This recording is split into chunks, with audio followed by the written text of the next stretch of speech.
Have you ever wondered how to approach creating art for your game? Well, this was a challenge that I recently faced. And as somebody who's not so afraid of the coding as much as the actual assets of the game, I decided to take it upon myself to try and understand what the game's going to look like. And it's pretty difficult seeing that you don't even have a prototype, right?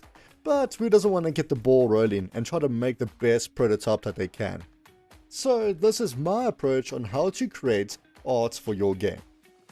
My first step that I recommend is actually going ahead and finding inspiration for your game and use references from other games that you like. In my case, it is Kindergarten 3, 2, and 1. So, I mean, let's be real. Who doesn't love these little pixel dudes? And I think it should be relatively simple to make my own. Oh boy, am I wrong, which I'll show you guys later. So, based on having a reference that you like and the art style that you want to take your game, we can go ahead and try to understand why those artists did what they did. So, based on their wiki page, I went ahead and tried to figure out exactly the size of their characters, why they made certain choices, and their ratio is 16 by 32 pixels. Is this common standard? I'm not sure, but it seems to be quite out there from a few searching that I've done. And what I want to try to highlight is try to understand the decisions made.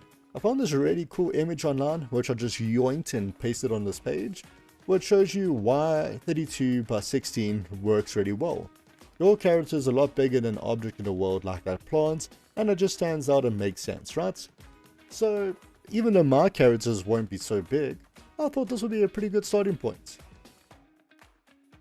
Now that we try to understand some of their decisions, I looked at their character, Mr. Nugget. I mean, look at him. Who doesn't love Nugget, right?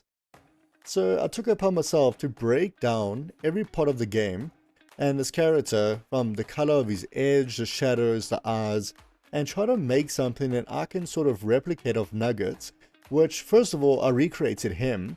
And then based off that, I went ahead and made my own version that I was happy with. So the before and the after. Slightly wider head, you know, I try to add a mouth. This is not quite the character, but it's just to give you something to play around with and figure out what you like, you know. From here, I try to analyze the body portions. You know, he's got his pupils are too big, 3 high. And from here, trying to figure out something that's a little bit consistent that you can use as a template and then hopefully duplicate for all your other characters within the game. I mean, obviously this might not work so well for assets, like the actual scenery, but it's a pretty good start.